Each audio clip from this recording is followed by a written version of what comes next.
Hello and welcome to On Your Lane. This is the best place for ambitious people who are taking charge of their lives, making that impact, making that income, and living fulfilling lives. And today I'm talking to you if you're an entrepreneur or a side hustler, right? This is what I wish I had known when I started, or it's just something that would add value to you. If you're a person who believes you want to be an entrepreneur, or you're working right now in a job, or you want to be an entrepreneur, or you are already an entrepreneur and you want some wisdom that will help you on your journey, stick around. And if you're a side hustler, you don't want to ever quit your job. You love your job, you love what you do, but you want to make some money on the side, stick around, grab your pen, and let's get to talking.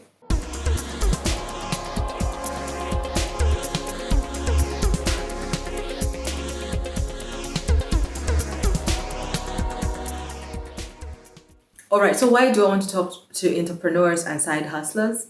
Well, because I think the way the world is set up and traditional education is set up, it favors people who get employed. And it's just natural. Like there's a pathway defined for a person who wants to get employed. You can get your qualifications, you can do this and you can do that. But for an entrepreneur, it's like the world is still figuring out. So people will say, no, you should drop out of school to be an entrepreneur, or no, you should do this and that. There's so much going on there. And so as I get experience, I've been doing entrepreneurship for about 6 years full time, and I have done corporate for about 12 years, or is it 8 years full time? So it's been an interesting contrast. And I just hope that if you're in a job which you love and you want to have a side hustle, or you want to transition in later, that this video can be of value to you. These are the lessons or the heads up you should have. And if you're already doing entrepreneurship, you could really practicing entrepreneurship, you should be able to see, avoid, or learn a couple of things from what I have learned and seen in others as well. So number one is avoid the fads. There will always be fads. If you're an entrepreneur, that means your mind is creative. You love the challenge. You see so many opportunities and options. So I have never met an entrepreneur who knows only one thing. Most people want, like, I want this, I want that, I want that. If you're an entrepreneur who wants one thing, that's amazing, because that's a gift. Because you have no distraction. There's so many options, all right? But the fads are these things that are like the way Bitcoin was in its time. I don't know about now how Bitcoin is, but there's this hype around something, and it can be different according to where you're from. Like where I'm from, it can be farming, like pig farming. It can be like horticulture. Sometimes they just catch fire and they're hot, and you're tempted to chase them. And I have chased those things. I really have. And it never turned out very well. It never did, because for every field you're operating in, there's going to be that barrier to entry. It can be tough, it can be easy, but there's a barrier to entry and there's a learning curve, for being in that field. And so all these fad things promise you quick results. I remember somebody sent me a poster because I used to grow watermelons consistently, and they sent me a poster which had promised like these exorbitant returns in 3 months if you grow watermelons. And they said, is this true? I'm like, probably, but is it true? Is it going to be true for you? Very unlikely, right? So it's like a fad and people run to it because they think quick money. Because I truly believe there's no quick money anywhere. Any quick money you see, somebody has done work for it, unless it's illegal. But even if it is illegal, you do work on it, right?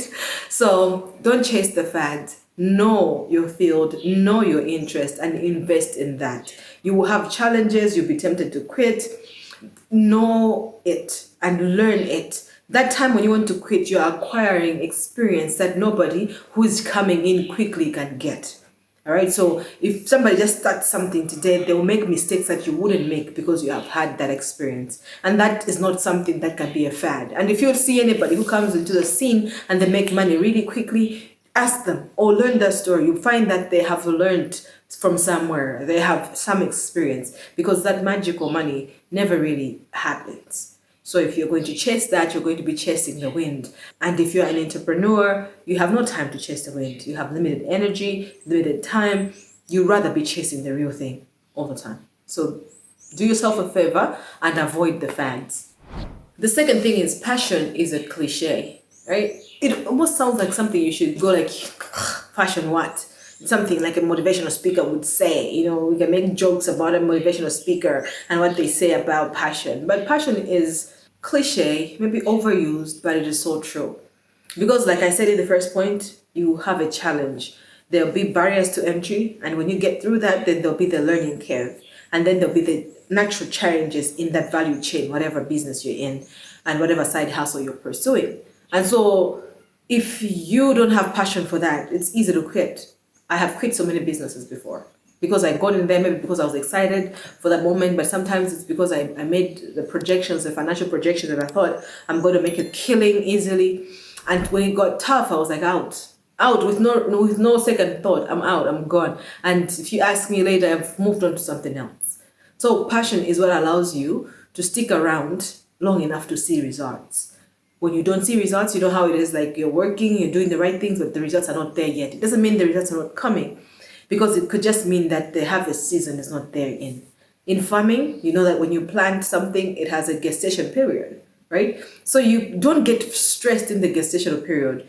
You can, but if you are passionate, you stay there. You'd be like, oh, I have to wait for 3 months.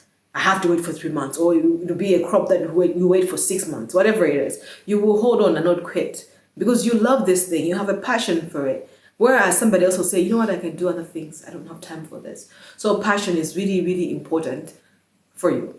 But if this clicks for you, then let's go to the next point. Passion is important, but if you don't have the skills and talents to accompany it, then it's pointless. It's a hobby. And so many of us try to build businesses from a hobby. No.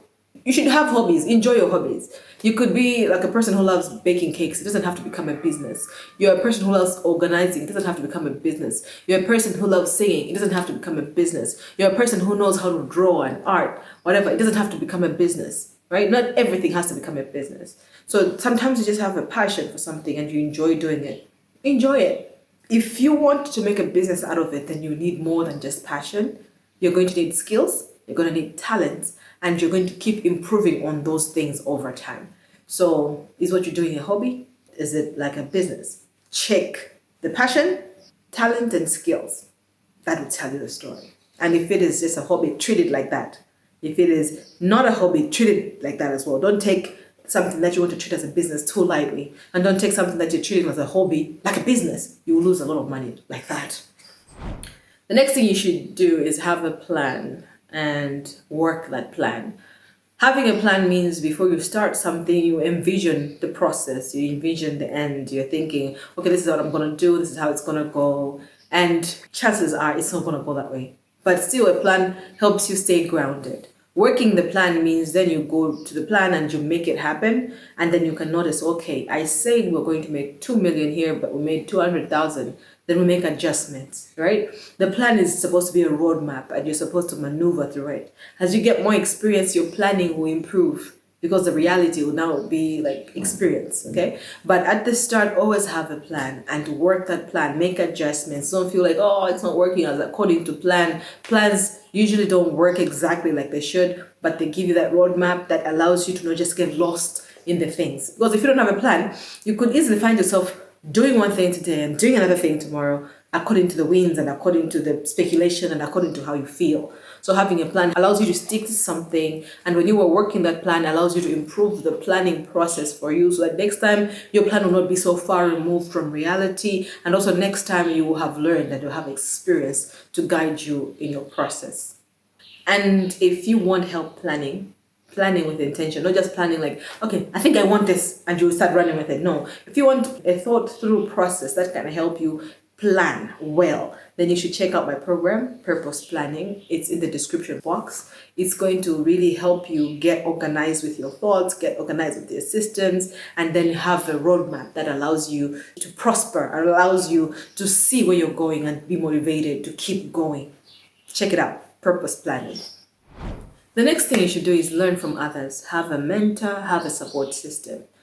Because most people are employed and they go to work, it's easy for them to get mentors and a support system. Because at work, the setup favors it. You're coming together different places, you're coming together working in different departments. So it's easy for you to find somebody and identify which department, that department, my department, and stuff like that. I found this really, really challenging because I found that I was working alone all the time. How did I get a mentor? How could I get a mentor? So I got mentored a lot from books, from podcasts, from YouTube channels, from joining people's programs and courses that really helped me. At the same time, I started reaching out intentionally to people, especially via social media, because I would see people who are doing what I want to do, or people who are adding value in different spaces, and I would reach out and ask, do you mentor people? Can you help me like here? And I would offer something in return. Don't just ask and expect people to give you their time. Even if they ask you to pay for it, you should value that. You're building a support system, you're increasing your ability. Invest in that. The support system is important because sometimes things are tough. You get alone, you just need a different perspective. So having a support system, having a mentor, a coach goes a long way. Learn from others. Be open-minded. You could be an expert in your field, but maybe you're not an expert in business. So if you have got an engineering business, you should be able to sit down and listen to somebody who might not be an engineer, but they might be an expert at business. So listen and learn and say, okay, how can that work for me? And if it contradicts what you want, don't just throw it away. Meditate on it, think over it, and get another opinion somewhere else so that you can improve, because no one knows everything. And we reduce our propensity to make mistakes when we are willing to learn from others.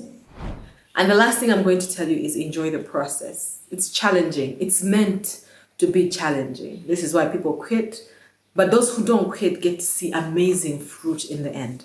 So find a way for you to enjoy the process. Don't kill yourself. I was at a conference and one person was like, I don't sleep at all. Don't do that. This is your one life. Your body needs to recuperate. You need to enjoy your life. You can't say, okay, I gave 20 or 30 years of my life to this thing now and I start enjoying. It doesn't work that way. Find a way to balance so that you don't get too stressed. You don't compromise your mental health, your spiritual health, just because you're building something, right? So protect your peace. And for me, that means guard your mind against comparison, guard your mind against gossip, all these toxic negativity, complaining attitudes, even complaining about the president, complaining about politics, complaining about all those things. They don't help you. They will drain you. And you're already dealing with a challenging field. You don't need that. So guard your peace and find what excites you. Laugh in your work. What excites you? What lights you up? Do that once in a while so that you are creative. For me, I like to sometimes maybe just go eat somewhere, work in a different environment, or to also pray a lot on a specific day and just decide today is my prayer day because I need to be refreshed. You must enjoy the process because the process is part of the journey, right? And so if you hate the process, you will not stick with it long enough to see results. So make sure that you're finding a way to keep it exciting for you. You're finding a way to toast to the little achievements. Don't just wait for, I want to make $10,000. I'll celebrate at $10,000. That's it. No, celebrate the little milestones. You registered your company, celebrate. You found your first client, celebrate it, right? There's so much you can celebrate, and that will keep you going and keep you motivated on the long run. Another thing that helps me enjoy the process is not comparing, apples or oranges. Nobody can choose that. Both are horrible. I'm just kidding. But other people think they're better because I think mangoes are the best, you see. But we could argue about that. No, chicken or fish is like this, chicken, like we could argue about that, but they're different. You're not comparing same to same. So why do we feel I need to compare your journey with my journey? Maybe you want to build a $10 billion company. I just want to feed my family.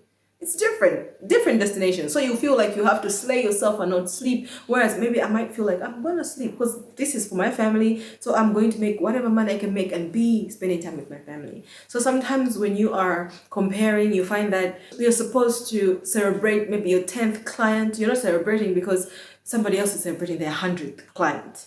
You're like, okay, so how can I celebrate 10 when they're celebrating 100? No, it doesn't work that way. That will just take away from your joy in the process, and that will just suck it out. And there will never be a time where you feel like I have done enough. So focus on you. Find a way to celebrate your journey, to enjoy your journey, to protect yourself from other people's opinions and other people's journeys, right? Unless you're clapping for them and admiring them or giving them some help of some sort. Right? So when you learn to enjoy the process, you'll be able to persevere through the process. You'll be able to look back and say, that was a great time when we were like making that amount of money, or we just had 2 clients. Now you're talking about 2,000 clients. The business will be different. The energy required will be different. So you can look back with smiles, not look back with regret and say, I wish I had just enjoyed that phase because this phase was coming anyway.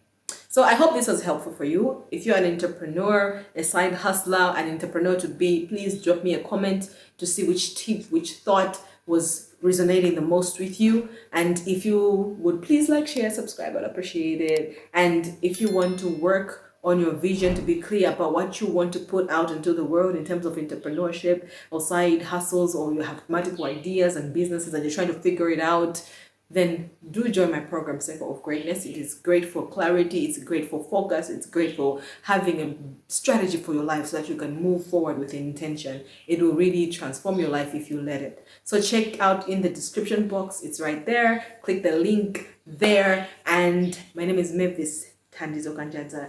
Find me on social. I am everywhere and I would love to hear from you and connect with you. Did I say you should like, share, and subscribe? Yes, please do. I'll see you next week. Bye-bye.